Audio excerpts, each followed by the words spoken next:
देखिए, मैं नहीं मानता मानसून सत्र हमेशा ही 3 दिन का बजट सेशन लंबा होता है और हमारा इतने ही दिन था, सबको बोलने का मौका मिला। मेरे ख्याल में हुड्डा साहब हर बात पे खड़े हुए थे।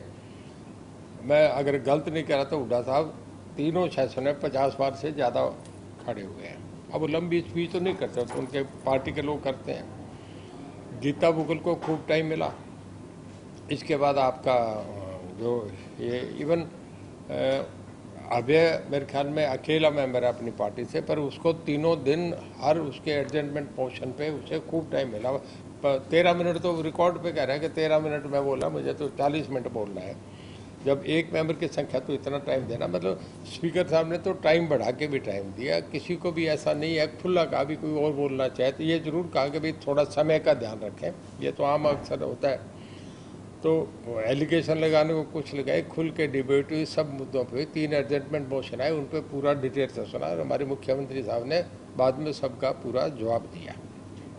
लेकिन विपक्ष के नेता भूपेंद्र सिंह हुड्डा और इनेलो के विधायक अभय सिंह चौटाला दोनों ने ही सेशन के बाद प्रेस कॉन्फ्रेंस की और ये कहा कि प्रदेश में आज किसान की फसल खराब हो गई है, ज़्यादा बारिश की वजह से जल भराव हो गया है, जल भराव की निकासी नहीं हो रही है, किसानों की फसल की गिरदावरी नहीं करवाई जा रही है। तो क्या देखिए, मैं इस बात पे कहता हूँ कि अब के बारिश ज़्यादा हुई है, इसमें कोई दो राय नहीं, सब जगह थी। हमारा अगर और प्रदेशों से देखें तो हमारी इतनी नहीं थी। जो राजस्थान में हाल हो रहा था, बिहार में था, आसाम में था, गुजरात में था, बहुत उत्तर प्रदेश में था, बहुत बारिशें हुई हैं। हमारी यहाँ इतनी नहीं थी, पर फिर भी बारिश हुई है पिछले सालों से ज़्यादा। ये तो ऑन रिकॉर्ड में उन्होंने, गवर्नमेंट ने भी माना है।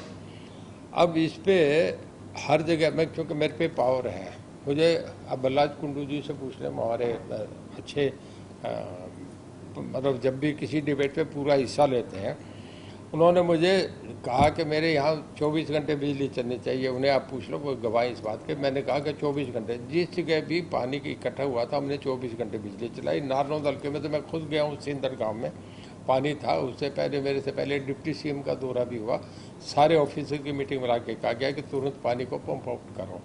अब जब इतनी बरसात हो जाती है तो एक लिमिटेड साधन में आप सब खेत जो भर जाते हैं, वो नीचा इलाका, अब नहीं सदा से होता है। इवन जब कांग्रेस की गवर्नमेंट थी तब भी ये होता रहा। तो पानी को निकालने के लिए वो तो एक लंबी योजनाएं हैं कि वहाँ कोई सेम नाला बने, उसको कैसे निकाला जाए। पर ये जो कुछ लो लाइंग एरिया है नारनौल के आसपास, जींद के आसपास, जिसमें पानी अक्सर हमेशा इकट्ठा होता है, पर सरकार ने पूरा जोर लगा के उस पानी को निकाला। अब इसमें जहाँ जहाँ ज़रूरत थी वहाँ सीएम साहब ने ये भी डीसी को हिदायत दी कि यहाँ स्पेशल गिरदावरी करो, जिन लोगों का किसानों को नहीं मरने देंगे। करते भी रहे, पहले भी दिया है।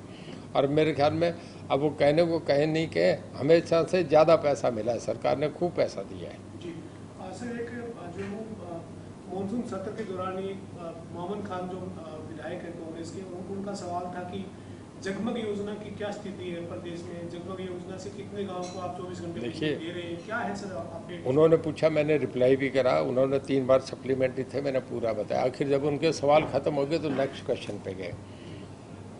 पूरे देश में हरियाणा एक ऐसी स्टेट है जो जगमग योजना में पूरे देश में हम सबसे आगे, अकेला हरियाणा है। हम 84% लोगों को गांव में हमारी ये बिजली 24 घंटे मिल रही है। 84% बहुत रिकॉर्ड का आंकड़ा है।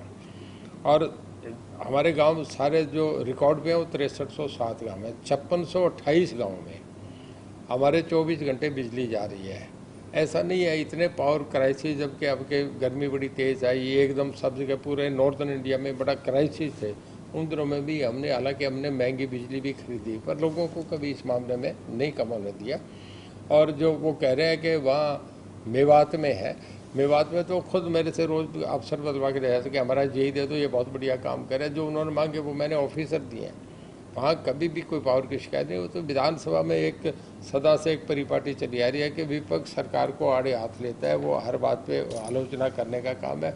ये पहले सदियों से चला रहे हैं। तो वो अपनी रस्म निभा रहे थे, हम अपना जवाब दे रहे थे। जगमग योजना में कितने गांव कवर है सर हरियाणा के?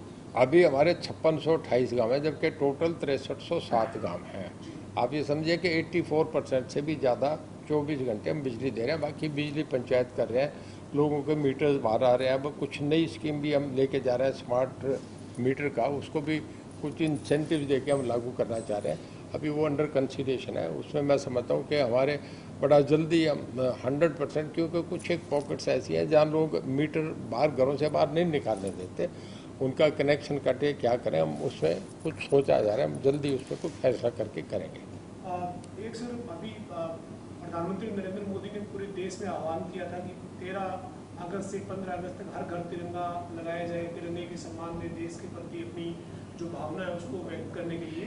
तो इस कड़ी में हरियाणा सरकार ने भी इस अभियान को आगे बढ़ाया है, तो क्या तैयारियां हैं सर, और आपके विधानसभा क्षेत्र में, जिले में, आप सिरसा में क्या क्या इंतजाम हैं? देखिए, हमारे प्रधानमंत्री जी का बहुत बढ़िया सुझाव है, एक बहुत प्रेरणा स्रोत है हम सब लोगों के लिए। राष्ट्रीय झंडे का बहुत जो बच्चे हैं, जैसे अभी विधानसभा में चर्चा चला, वहाँ ये था कि जो 45 से पहले के, आज़ादी से पहले जो विधानसभा मेंबर हैं उनको हम सबको बधाई दें, उन्होंने वो ज़माना देखा, बाकी तो सब बाद के हैं। तो उसमें हम 3 सदस्य थे मौके पे, कादियान साहब थे, मैं था और एक दादा गौतम थे। तो 3 आदमियों को उन्होंने कहा, तो हमने तो पहले का समय, हम छोटे थे पर इतनी समझ नहीं थी, पर देखा है, ये ज़रूर है कि हम उस टाइम में पैदा हुए हैं, हमारा जन्म उस वक़्त देश गुलाम था और लोगों को पता नहीं आंदोलन क्या होते। भारत क्विट इंडिया मूवमेंट जो था, उसके बाद 18 ये जो सब आज़ादी के मूवमेंट चले, हमारी एक जन सैलाब था महात्मा गांधी के पीछे, जलियांवाले बाग की घटना है, कितने लोगों ने अपनी कुर्बानियाँ दी, शहीद भगत सिंह हुए, आपका चंद्रशेखर आज़ाद हुए, सुभाष चंद्र बोस ने बहुत कुर्बानियाँ करी, और उन कुर्बानियों की वजह सरदार पटेल ने देश की आज़ादी के लिए बहुत बड़ा मूवमेंट था, जयप्रकाश जी का था, आचार्य कृपलानी थे। उस वक़्त एक बहुत बड़ा मूवमेंट था। उन लोगों, आज के बच्चों को पता नहीं कि हर आदमी पुराने इतिहास को जानना चाह रहे हैं। तो देश के झंडे की कीमत क्या है, इसकी मैं थोड़ा सा आपसे बता रहा हूँ। पाकिस्तान से हमारी वार हुई तो जब कारगिल पे झंडा लहरा रहा था, लोगों ने खड़े होकर तालियां बजा के स्वागत करा। और जब हम, और अभी कॉमनवेल्थ गेम्स में जब हम मेडल जीते हैं, तो हर भारतीय ये देखता है, मैच टीवी पे बैठे रहते हैं कि हमारा तिरंगा लहराएगा क्या। ओलंपिक में भी जब तिरंगे लहराए जाते हैं तो लोगों का, ये हमारा एक राष्ट्रीय एकता का प्रतीक है, हमारे देश का सम्मान है, गौरव की बात है। और इस अभियान में हमारे सीएम साहब ने कहा 13 से 15 अगस्त के बीच में हम सारे इसमें लगेंगे। मैं भी कल जा रहा हूँ और पूरा जोर से करेंगे। मेरे ख्याल में मेरी अपनी कॉन्स्टिट्यूंसी में 50,000 झंडे, हम 50,000 से भी ज़्यादा झंडे गांव में लगाएंगे। लोगों में बहुत जोश है, बच्चे बड़े उत्साहित हैं, हर बच्चा झंडा मांग रहा है कि हम घर पे नेशनल फ्लैग लगाएं। मैंने मेरे अपनी कोठी पे लगाया, एक अच्छा मैसेज आ रहा है, इसमें राष्ट्रीय एकता, कटिबद्धता, प्रतिबद्धता नज़र आती है और देश के प्रति एक समर्पण भाव दिखता है हमारा। सर, एक आज़ादी का अमृत महोत्सव ये है, विधानसभा का मानसून सत्र जब अंतिम दिन था तो ये भी एक चर्चा हुई कि हमारे सदन में जो आज़ादी से पहले के जो बड़े वरिष्ठ नेता हैं, जिसमें आप हैं, भूपेंद्र सिंह हुड्डा है, अब्दुल कादर, उनका भी सम्मान के लिए बात की गई। तो कैसे देखते हैं उस सम्मान को भी वरिष्ठता के आधार पर सदन में आप? देखिए, चलो वरिष्ठता के आधार पे उन्होंने एक इशू आया था, उस पर सब लोगों ने अपना कह दिया, पर देखिए हम तो ये चाहते हैं कि आज़ाद भारत ज़्यादा अच्छा लगता है। गुलाम भारत को तो कोई भी नहीं चाह रहा था। जन्म तो देखो परवाह तक आता है, कौन कहाँ पैदा होता है, किस कंट्री में होता है और कब होता है। ये तो हमसे पहले भी, मैं तो कहता हूँ कि वो भी बड़ी आदमी थे जिन्होंने देश की आज़ादी के लिए, तो महात्मा गांधी को बहुत सम्मान है, और हालांकि उस ब्रिटिश टाइम में पैदा हुए थे। बहुत लीडर जिन्होंने देश आज़ाद कराया वो सारे उस जमाने के पैदा हुए थे। इस बात का हमें कोई अफसोस भी नहीं है। ये तो पीढ़ियाँ दर पीढ़ियाँ, अगर हमारे माँ बाप 45 से पहले पैदा नहीं होता था, हम इस पर कहाँ होते। तो ये तो जन्म तो ईश्वर के हाथ है। पर वो एक सदन में एक सेरेमोनियल ये करा, लास्ट जब सेशन ख़त्म हो रहा था तो 3 आदमियों के लिए उन्होंने डेस्क बजाए, उन्होंने खड़े करे, तो कोई नहीं, हमने भी आदर भाव से देखा इसे। Thank you sir. ठीक है जी। कि एक जेल में से 2, उसमें वो दोनों कैदी सीसीटीवी में दिख रहे हैं कि हॉस्पिटल से फरार हो गए। कोई जानकारी में है सर, संज्ञान में आया? हाँ, संज्ञान में है जी, उनके लिए पूरी फोर्स लगी है, पकड़े जाएंगे। कुछ ज़्यादा दूर नहीं जा सकते, हो जाता है हॉस्पिटल से, कोई खिड़की से निकल गया, आपस में झगड़े थे। अब कई बार जब 2 कैदी झगड़ पड़ते हैं, नर्स वहाँ रहती नहीं, वो बाहर भाग लेती है, तो इत्तेफाक से ऐसा एक घटना हुई, वो निकल के भागे और पकड़ दिए जाएंगे जल्दी। एक सर, पंजाब में जेलों में ड्रग्स के मुद्दे को लेकर पंजाब सरकार ने एक मुहिम चलाई है, जेलों में चेकिंग हो रही है ड्रग्स को लेकर। और एक बड़ा मुद्दा रहा है पंजाब में ड्रग्स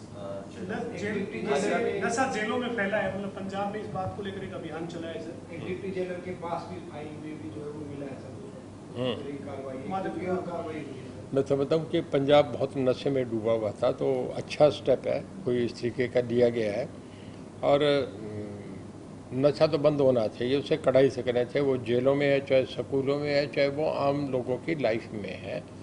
नशा देश के एक बहुत गंदी कुरीति है, ख़त्म करना चाहिए। खास करके जो चिट्टा जिसे कहते हैं, जो स्मैक का नशा है, तो देश बर्बाद करने का काम हो रहा है। बच्चे बहुत छोटी उम्र में जा रहे हैं।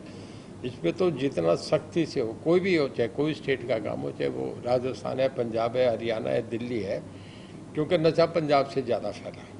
अगर वहाँ आज चेक होता है तो अगली स्टेटों पे इसका अच्छा रहेगा कि वहाँ ये नशा फैलने में वहाँ से ही ब्रेक लगेगी। हरियाणा जेलों में कोई सर्च अभियान इस तरह का चला नहीं। देखिए, हमारे यहाँ जेलों में इस तरीके का नशा आज तक नहीं पकड़ा गया। मोबाइल तो ज़्यादा कदा पकड़े गए हैं, पर ऐसा मामला नहीं। हमारे बहुत कड़ाई है, बहुत सख्ती है, और किसी मामले को, नशे वाले मामले को तो स्पेयर करेंगे ही नहीं।